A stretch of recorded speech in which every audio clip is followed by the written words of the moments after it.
The trade ship Morning Star shook as another blast hit its shields. Red lights flashed through the corridors.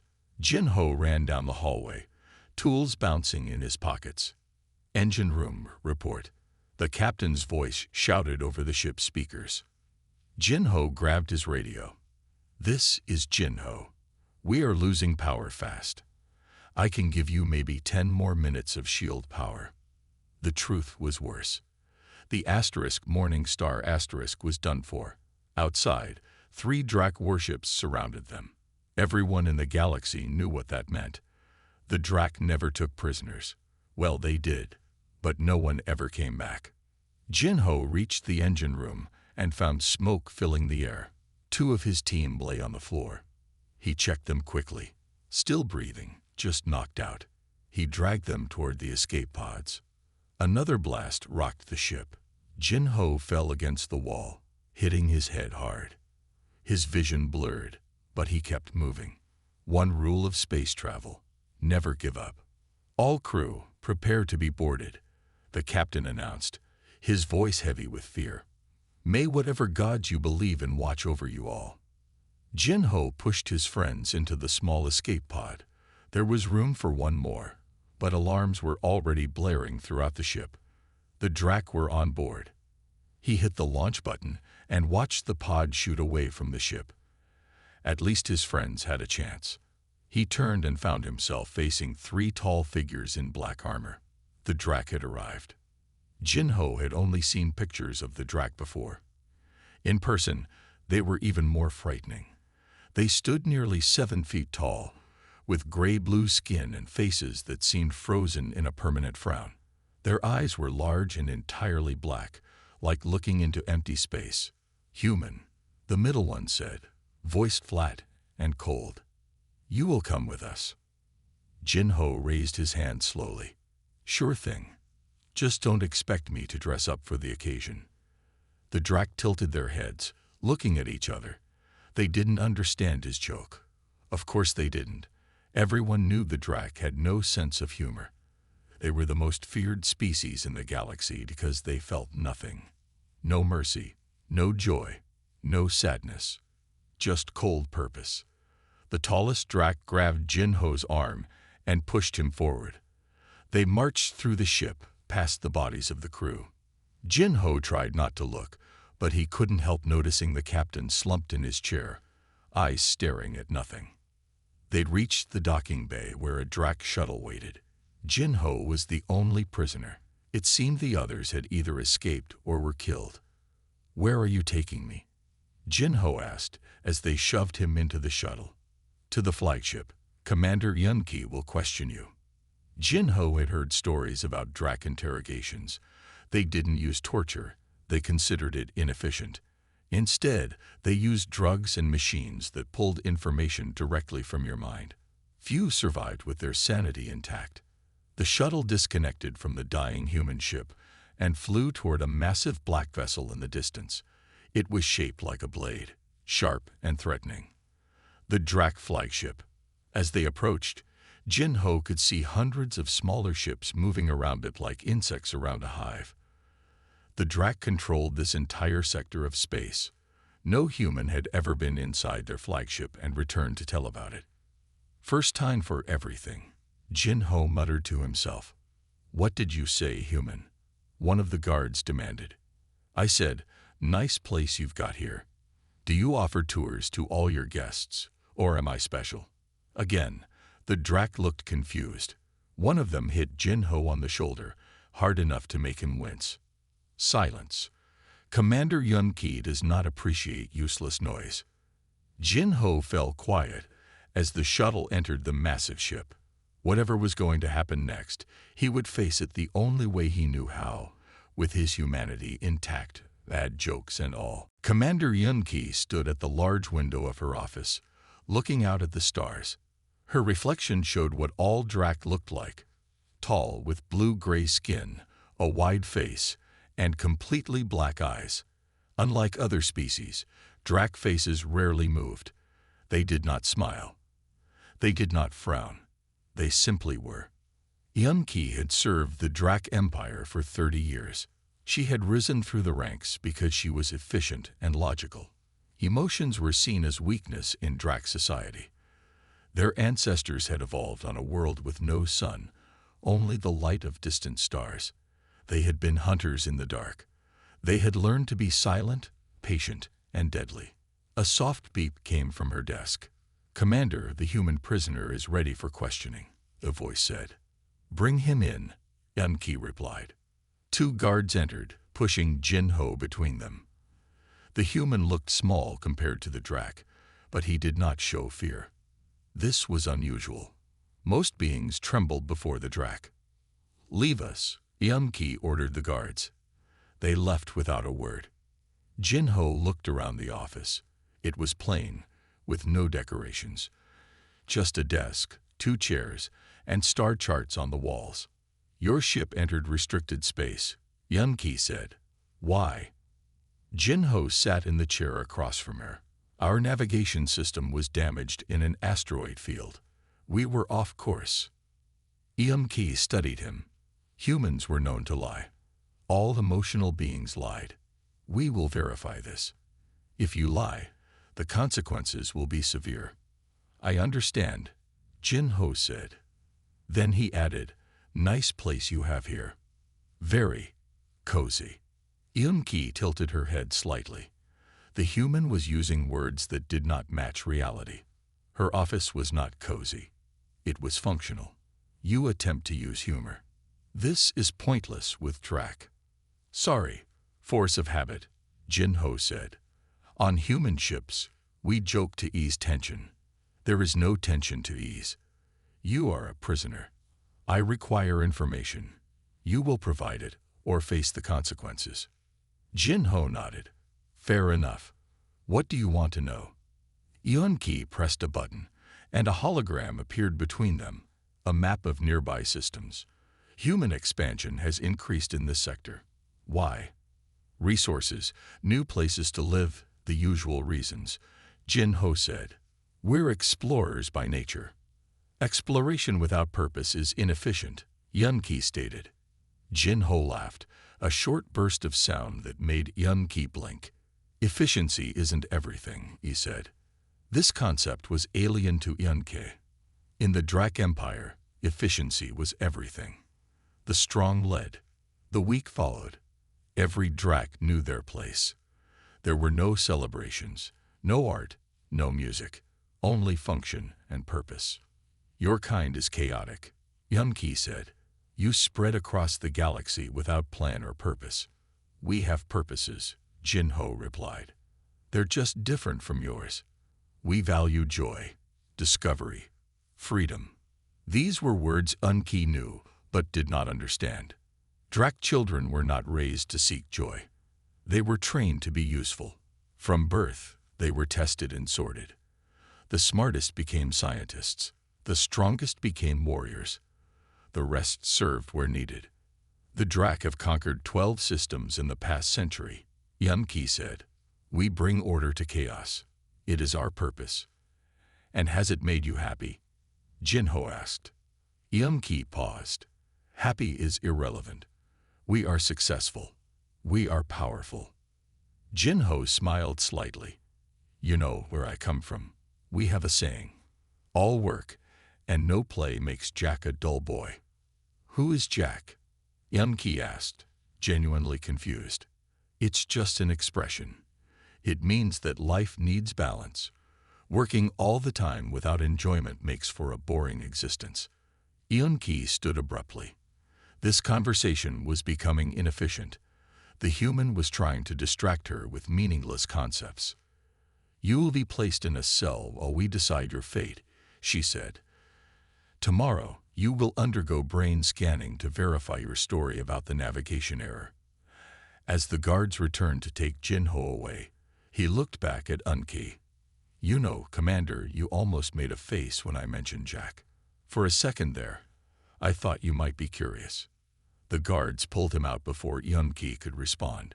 She turned back to the window, but found herself thinking about the human's words. Curious. Drac were not curious about pointless things, yet she had to admit, Something about the human's odd way of speaking had caught her attention. 3 days passed in the cold cell. Jin-Ho lay on the hard bed, staring at the ceiling.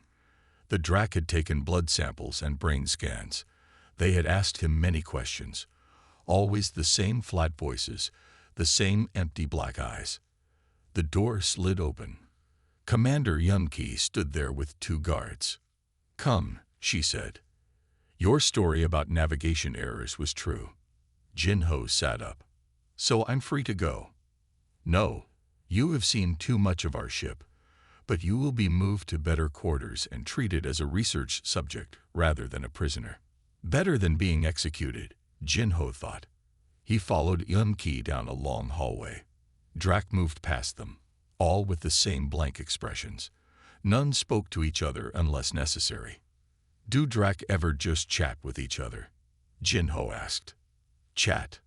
Yun-Ki asked. "You know, talk about things. Share stories.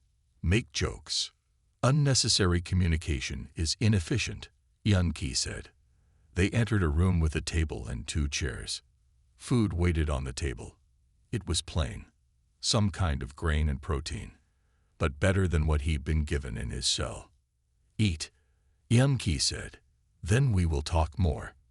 Jin-Ho ate while Yun-Ki watched. Her stare was unsettling, like being watched by a statue. "I've been wondering," Jin-Ho said, "how do baby Drac learn to talk if no one talks to them?" "They are taught in education centers. They learn what is necessary. But no bedtime stories. No silly songs." Yun-Ki tilted her head. "These things serve no purpose." Jin-Ho smiled. "They make life fun. Like when I was little, my grandmother told me about the time she tried to cook a special meal for my grandfather. She mixed up salt and sugar, and my grandfather's face when he took that first bite." Jin-Ho laughed at the memory. He tried so hard not to hurt her feelings. His eyes got so wide, and his cheeks puffed out like this. Jin-Ho mimicked the face. And then it happened. Yun-Ki's mouth twitched, just slightly. The corner of her lip moved upward for a split second. Her eyes widened, then quickly returned to normal. Jin-Ho froze. Had he imagined it? Yun-Ki stood suddenly, knocking her chair back. She touched her face, confused. "Are you okay?" Jin-Ho asked. "There was a spasm in my facial muscles," she said. Her voice sounded different, slightly higher, less certain. "That wasn't a spasm," Jin-Ho said quietly. "That was almost a smile." "Impossible. Drac do not smile." Yun-Ki pressed a button on her wrist device. "Medical team to interrogation room 6. Immediately." Within minutes, 2 Drac in white uniforms arrived. They scanned Yun-Ki's face and brain while she explained what happened. The human was speaking about a memory. "My facial muscles contracted without my control." The medical officers looked at Jin-Ho with new interest. "We should study this further," one said. "It could be a new form of human biological warfare." Jin-Ho shook his head. "It's not a weapon. It's just humor. The reaction will be studied," Yun-Ki decided. "Officer He-jun will observe the human and record all interactions." A younger Drac stepped forward from behind the medical team. He was shorter than the others, with a slightly rounder face. "I will begin immediately," He-jun said. "The human will be kept in the observation quarters and monitored at all times." As they led Jin-Ho away, he looked back at Yun-Ki. She was still touching her face, pressing at the spot where the smile had tried to form. In his new room, Jin-Ho sat while He-jun set up recording equipment. "So," Jin-Ho said, "you got stuck babysitting the weird human, huh?" He-jun turned to him. "I requested this assignment." The commander's reaction was unprecedented. "If Drac can learn to, what did you call it? Smile. This could have significant scientific value." Jin-Ho leaned back in his chair. For the first time since his capture, he felt hopeful. "Trust me," he said. "We're just getting started. Today we begin formal testing of human humor," He-jun announced. 1 week had passed since Jinho had made Commander Yumki almost smile. Now he sat in a large white room. 5 Drac scientists watched him from behind a clear barrier. Hajun stood in the room with him, holding a datapad. "We will record your brain patterns while you explain this humor concept," Hajun said. Jinho nodded. "I'll try, but explaining a joke is like dissecting a frog. You understand it better, but the frog dies." Hajun blinked. "You will kill a frog." "No, that was... Never mind. Let's start simple. Why did the chicken cross the road?" Hajun waited. "This is incomplete data. I do not know why this chicken crossed a road. To get to the other side." Jinho finished. The Drac scientists looked at each other. "This is factually accurate, but not informative." One said, "Of course it crossed to reach the other side. That is the purpose of crossing." Jinho sighed. "Okay, let's try something else. Knock knock." "What are you referring to?" Hajun asked. "It's a joke format. I say knock knock, and you're supposed to say, 'Who's there?'" "Who's there?" Hajun repeated without emotion. "Interrupting cow." Hajun stared blankly. "Interrupting cow." "Emu-oh," Jinho shouted suddenly. Hajun stepped back, startled. Behind the barrier, one of the younger scientists made a small choking sound. Everyone turned to look at her. She quickly regained her composure. "The sudden noise was unexpected," she explained. But Jinho had seen it, a tiny movement at the corner of her mouth. The same reaction Umki had shown. "Let's try something visual," Jinho suggested. "Do you have my personal data device? It has videos from Human Entertainment." Hajun handed him a small screen. Jinho scrolled through files and found a classic comedy clip. A human slipping on a banana peel, falling in slow motion with a surprised expression. "Watch this," Jinho said, turning the screen so all could see. The Drac observed silently. Hajun's face remained still, but his eyes widened slightly at the moment of the fall. "Why is this humorous?" he asked. "It's unexpected. The person doesn't know what's about to happen, but we do. That creates tension, and when he falls, the tension is released in laughter." Hajun made notes. "Interesting. The fall could cause injury, yet humans find this entertaining." "We're not laughing at pain," Jinho explained. "We're laughing at the surprise, the sudden change from dignity to, well, not dignity." They continued for hours. Jinho told jokes, showed videos, explained puns.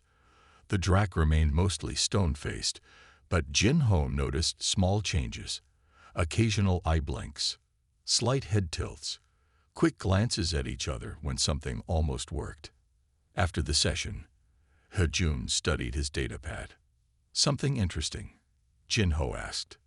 "Yes. Our brain scans show activity in areas previously thought vestigial in Drac brains. When you tell these jokes, neurons fire in patterns we have never observed before." Jinho smiled. "That's because you're starting to get it. Humor is like a muscle. The more you use it, the stronger it gets." Hajun looked thoughtful. "We have daily meetings to discuss our findings. Commander Yumki has taken personal interest in this research." "I bet she has," Jinho said. She was the first to almost smile. "She denies this," Hajun said. "However, she watches the recordings of our sessions multiple times." That night, alone in his room, Jinho lay on his bed thinking. The Drac weren't as emotionless as everyone believed. Their capacity for humor was just dormant, like a seed waiting for water. "I wonder what they'd be like if they could really laugh," he whispered to himself. The next morning, Hajun arrived looking different. His posture was less rigid, his movements slightly more relaxed. "I have been authorized to show you something," he said, handing Jinho a datapad. On the screen was a medical scan of a Drac brain. Parts were highlighted in bright colors. "This shows the brain activity of a Drac child when shown your comedy videos," Hajun explained. The reaction is 47% stronger than in adults. The younger the drac, the more responsive. Jinho looked up, surprised. You've been testing children too? Hejun nodded. It was my suggestion. And today we will continue with a new experiment. You will meet some of them. 4 small drac children stood in a line. They wore simple gray uniforms. Their faces were blank, just like adult drac. But their eyes moved quickly, studying Jinho with open curiosity. These are education level 3 students, Hejun explained. They are between 8 and 10 Earth years in age. Jinho smiled at them. Hello there. My name is Jinho. I'm a human. The children did not respond. Hejun nodded at them. You may speak to the human subject. One child stepped forward. I am Kita. We have studied humans in our lessons. You are supposed to be dangerous, but you look weak. Jinho laughed. Well, that's just how we trick you. We look harmless until we tell a really good joke, and then, boom. The children stepped back. One of them, a small female with large eyes, asked, You explode. No, Jinho said, smiling. That was a joke. Humans don't explode. We just make other people laugh. What is the purpose of this laugh? Asked another child. It makes you feel good, Jinho explained. Like when something good happens, but inside your body. The children looked confused. Hejun made notes on his datapad. Proceed with the demonstration, he said. Jinho nodded. Okay, kids, I'm going to tell you a story about a talking dog. For the next 20 minutes, Jinho told a simple, silly story about a dog that could talk, but only said the wrong words for things. He acted out the parts, changing his voice for different characters. I would like a shoe, said the dog, pointing at his food bowl. A nice, tasty shoe with gravy. Something amazing happened. The small female drac made a sound. A tiny, quick sound from her throat. It wasn't quite a laugh, but it was close. The other children turned to look at her in surprise. Junhee, what sound did you make? Hejun asked, moving closer with his scanner. Junhee looked worried. I don't know. It happened without my control. Do it again, Jinho encouraged. It's called a giggle. It means you found something funny. Is it dangerous? Another child asked. Not at all, Jinho assured them. It's wonderful. It means you understood the joke. Hejun's datapad beeped rapidly. Her brain scans show increased activity in the pleasure centers. This matches human responses to humor. Jinho continued the story, watching as Junhee fought to control her face. Small twitches appeared around her mouth. The other children watched her with growing interest. News of Junhee's reaction spread quickly through the ship. By evening, Jinho heard the crew talking outside his room. Some thought it was a disease. Others believed it was a trick. Many wanted to see it for themselves. The next day, more drac came to watch Jinho's sessions. Scientists, officers, even some workers from lower levels. They stood silently, observing as Jinho told jokes and stories to the children. By the third day, 2 more children had made the giggling sound. Adult drac were concerned. Some wanted to stop the experiments. Others were curious and demanded more tests. Admiral Sumin, the highest-ranking drac on the ship, called an emergency meeting. Jinho was brought to a large room where 20 senior officers sat around a table. Commander Yumki stood at attention, her face as blank as ever. This situation is becoming problematic, Admiral Sumin said. Her voice was deep and cold. 3 children have shown symptoms of this human condition. It's not a condition, Jinho argued. It's a natural response. Natural for humans, perhaps, Sumin replied. Not for drac. With respect, Admiral, Hejun said, our data suggests otherwise. The neural pathways activated by humor exist in all drac brains. They are simply unused. The Admiral stared at Jinho with her black eyes. I wish to understand this phenomenon completely before deciding how to proceed.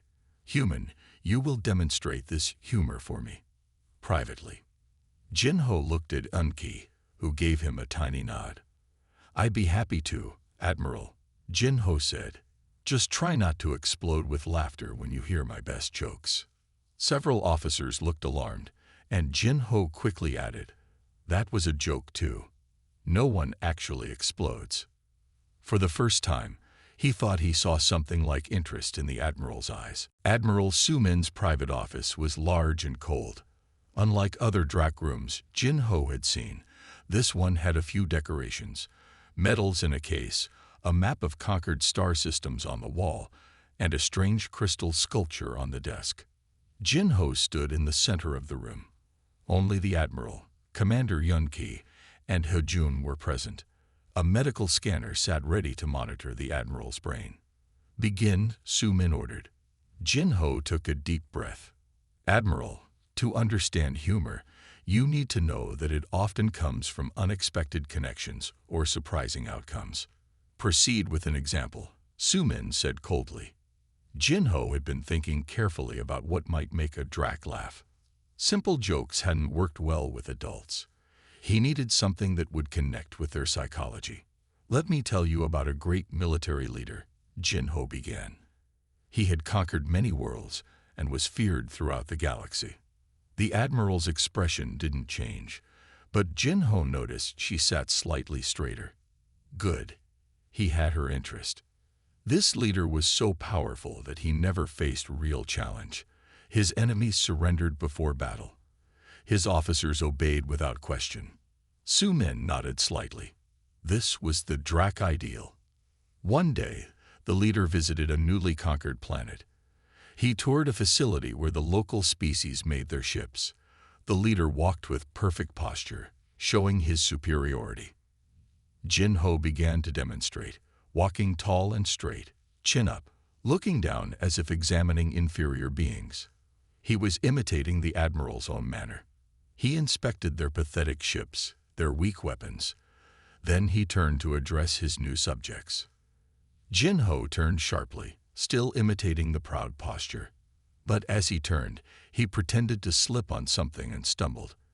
He caught himself quickly, then stood extra straight, looking around as if checking whether anyone had noticed. The leader continued his speech about drac superiority, not realizing.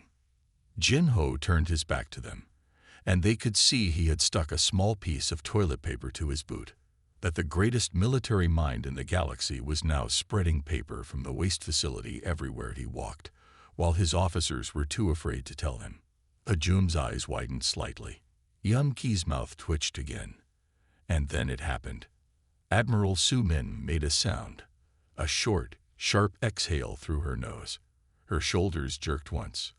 The corner of her mouth lifted, then another quick breath, and another.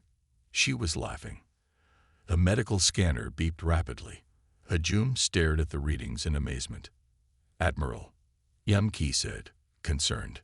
Sumin held up one hand while covering her mouth with the other. After a moment, she regained control, but her eyes looked different, somehow brighter. What was that? She asked, her voice less flat than before. That was laughter, Jinho said softly. You got the joke. Explain why this was effective, she demanded, but her voice lacked its usual coldness. It worked because you could see yourself in that leader, Jinho explained. The drac value perfection and superiority, but the joke shows that even the most perfect being can have toilet paper stuck to their boot without knowing. It's the contrast between how important we think we are and how silly we can actually look. Hajun was studying the medical data. Admiral, your brain scan shows remarkable activity. Neural pathways are connecting that have never interacted before. It is unprecedented. Sumin stood up and walked to the window. She was silent for a long moment. This changes everything, she finally said. If drac can learn to laugh, what else might we be capable of? She turned back to Jinho. Human, your demonstration has proven valuable. Instead of terminating these experiments, as some have suggested, I order them expanded. She looked at Hejun, but with strict security. This must remain contained until we understand its full implications. Yes, Admiral, Hejun said. As they left the office, Jin-ho noticed Yun-ki looking at him differently. You deliberately chose a scenario that would appeal to Drac psychology, she said. That was clever. Thank you, Jin-ho replied. I think we're just getting started. Wait until you hear about sarcasm. What is sarcasm? Yun-ki asked. Jin-ho smiled. Oh, that's going to be fun to explain. 1 month after Admiral Su-min's first laugh, things were changing on the Drac flagship. Small groups of Drac now met in private rooms to watch Jin-ho's humor lessons. Hejun had recorded many of these sessions and shared them with trusted officers. Jin-ho noticed the differences in those who had learned to laugh. They walked differently, less stiff, more natural. Their voices had more ups and downs. Some even greeted each other in hallways, which was not Drac custom. The changes go beyond simple facial movements, Hejun told Jin-ho as they walked to the lab. Officers who have experienced laughter show 28% improvement in creative problem-solving. They find new solutions that no Drac would have considered before. That's because humor helps you see things from different angles, Jin-ho explained. In the lab, 20 young Drac waited. These children had become Jin-ho's regular audience. Many could now laugh easily. Some even tried to make jokes of their own. Jin-ho is here, called Jun-hee, the first child who had giggled. She ran to him, another non-Drac behavior. Running for non-emergency reasons was considered inefficient. Hello friends, Jin-ho said. Today we're going to learn about funny faces.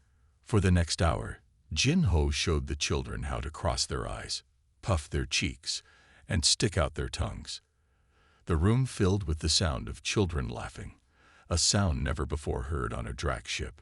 Unknown to Jin-ho, Fleet Commander Taiwan was watching through a hidden camera. Taiwan had just returned from a 6-month mission. He had not been told about the humor experiments. This is corruption of our youth, Taiwan said to his second-in-command. The human is destroying Drac discipline. Admiral Su-min authorized these studies. The officer replied carefully. Taiwan's face remained perfectly still. The Admiral has been contaminated by human influence. This weakness will spread if not stopped. Later that day, Jin-ho was summoned to a meeting in the Admiral's office. When he arrived, he found Admiral Su-min, Commander Yun-ki, Hejun, and Fleet Commander Taiwan waiting. The human will be removed from this ship immediately, Taiwan announced. On whose authority? Su-min asked, her voice calm but with a new edge Jin-ho had never heard before. The High Command has been informed of this situation, Taiwan said. They agree that the human's influence is dangerous. Drac do not need emotions. They make us weak. You are mistaken, Hejun said, showing his datapad. My research shows that Drac who have learned to laugh are 28% more effective at solving complex problems.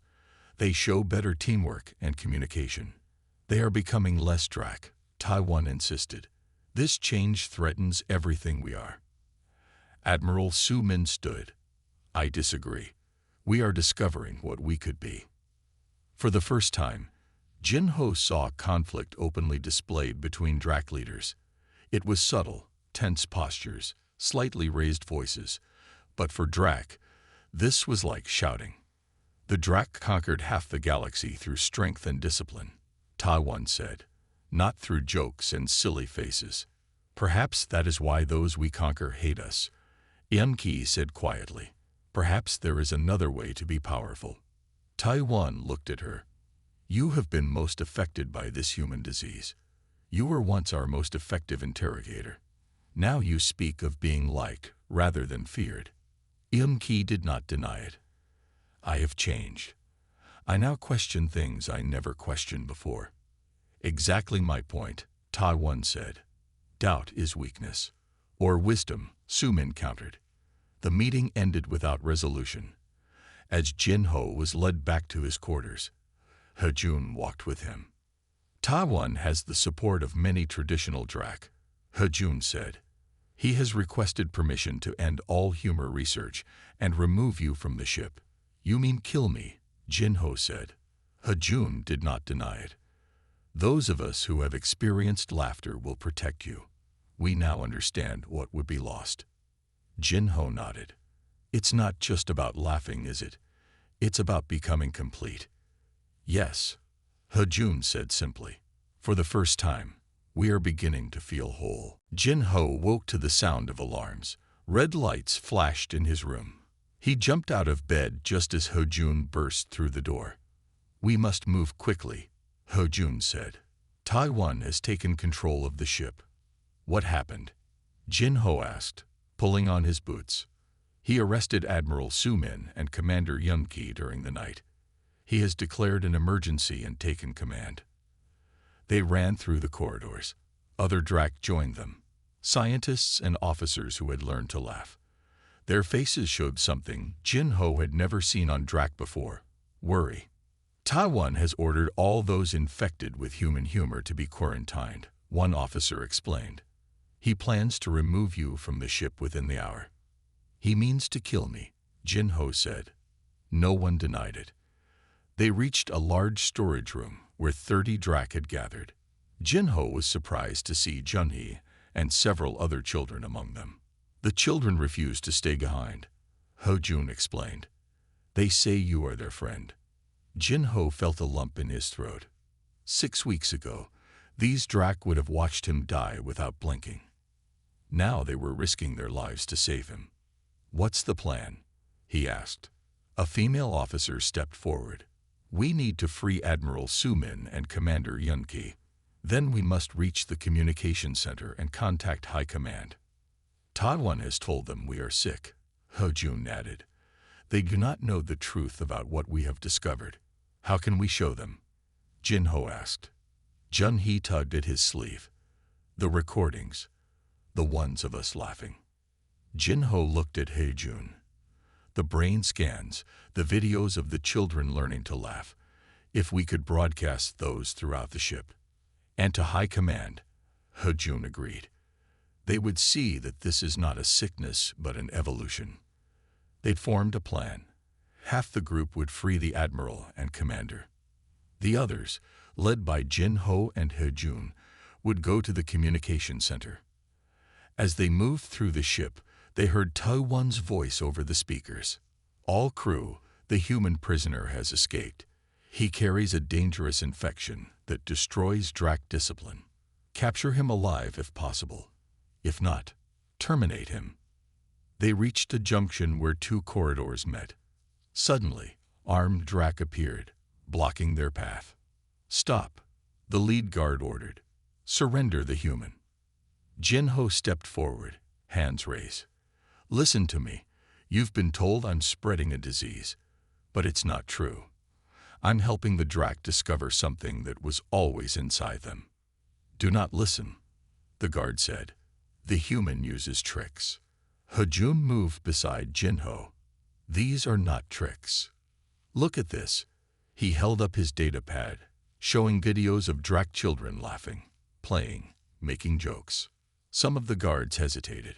One lowered his weapon slightly. Jun-hee stepped forward. Do you want to know what it feels like to laugh? It feels wonderful, like sunshine inside your body. The lead guard raised his weapon. Step aside, child. Make me, Jun-hee said, and stuck out her tongue. The guard looked so shocked that one of the other children giggled, then another. Soon all the children were laughing. The guards looked at each other, confused. They had never heard this sound before. Jin-ho seized the moment. You have a choice. You can stay as you are, feared but never loved, powerful but never joyful. Or you can join us and discover what it means to be complete. The lead guard's finger tightened on the trigger. Then a new voice spoke. Lower your weapons. Everyone turned. Commander Yun-ki stood there with Admiral Su-min and their rescuers. The Admiral is in command, Yun-ki said. Not Taiwan. The guards hesitated, caught between conflicting orders. "I don't blame you for your confusion," Admiral Sumin said. Her voice was different now, warmer, more alive. "I felt the same before I learned to laugh. But now I see clearly. Taiwan is wrong. This is not weakness. It is strength." Slowly, the guards lowered their weapons. "Take us to the communication center," the Admiral ordered. As they moved forward, Taiwan's voice came over the speakers again. "All loyal Drac to the main hall." The traitors approached the communication center. "Stop them at all costs." Jin-Ho looked at He-Jun. "We're running out of time." "Then we must hurry," He-Jun said, and to Jin-Ho's surprise, he smiled, a real full smile that transformed his face. Jin-Ho smiled back. "Now that's what I call progress." 6 months had passed since the day Jin-Ho and his allies had reached the communication center. That day had changed everything. Jin-Ho stood at the window of the observation deck on the Drac flagship, watching stars drift by. He wore new clothes now, a special uniform marking him as Human Cultural Ambassador to the Drac Empire. Beside him stood Commander Yunki, whose face now moved freely when she spoke. "The reports from the outer systems are positive," she said. 17 more worlds have accepted our offer of partnership instead of submission." Jin-Ho nodded. "It turns out most species prefer not being conquered." Yunki's mouth curved into a smile, something that now came naturally to her. Who would have thought? They both remembered the final confrontation with Taiwan. They had reached the communication center just as Taiwan and his loyal forces arrived. A standoff had seemed inevitable. But instead of fighting, Admiral Sumin had ordered He-Jun to broadcast all their recordings, not just to high command, but to every screen on the ship. The videos showed Drac children laughing, officers solving problems with new creativity, scientists making jokes while working more efficiently than ever. In the middle of the standoff, one of Taiwan's youngest soldiers had started to laugh at a joke one of the children made. Then another. Taiwan had ordered them to stop, but laughter, once started, was hard to control. The final moment came when Taiwan himself, face red with anger, had shouted at Jin-Ho, "What have you done to my perfect warriors?" And Jin-Ho had simply replied, "I helped them find the joy they always had inside them."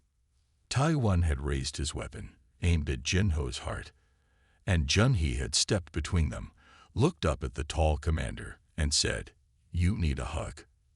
The absurdity of it, a small Drac child offering comfort to the fierce fleet commander, had been too much. Taiwan's face had twitched, fought, resisted, and then finally surrendered to the inevitable. He had laughed, a short, rusty sound, but unmistakable. "You're thinking about that day again," Yunki said, breaking Jin-Ho's thoughts. "It's hard to believe how much has changed," he replied. And it was true. The Drac were still powerful, still disciplined, still feared across the galaxy. But they were different now. They had withdrawn from several occupied worlds, offering trade partnerships instead. They had opened diplomatic channels with former enemies. They still had the galaxy's most powerful fleet, but they used it differently. "High Command wants you to visit the homeworld," Yunki said. "They want to establish a humor academy with you as lead instructor." Jin-Ho laughed. "Professor of comedy. My mother would be proud." A group of young Drac officers passed by, nodding respectfully to Jin-Ho and Yunki. One of them told a joke, and the others laughed, not the hesitant laughs of beginners, but the easy laughter of those who had embraced this new part of themselves. "Will you accept the position?" Yunki asked. Jin-Ho turned from the window. "On one condition. I want to visit Earth first. It's been a long time." "That can be arranged," Yunki said. "In fact, I would like to accompany you. I wish to experience this comedy club you have described." Jin-Ho grinned. "You'll love it. Just be careful. Humans might be scared if a Drac laughs too loudly." "We are learning to control the volume," Yunki said with dignity. Then she added, "Mostly," and both of them laughed. As they walked through the ship, Jinho marveled at how one small thing, laughter, had transformed the galaxy's most feared species. The Drak were still learning, still discovering emotions they had never known. Joy, amusement, empathy, even love. They had been the cruelest race in the galaxy, not because they chose to be, but because they knew no other way. One human, with nothing but jokes and stories, had shown them a different path. "You know," Jinho said as they entered the transport bay, "on Earth we have a saying. Laughter is the best medicine." Imki nodded thoughtfully. For the Drak, it was not medicine. It was rebirth. The ship turned, catching the light of a nearby star. Somewhere in the distance, Earth waited. And all across the galaxy, beings who had once trembled at the mention of the Drak name were hearing strange new rumors, that the galaxy's most feared predators had learned how to laugh.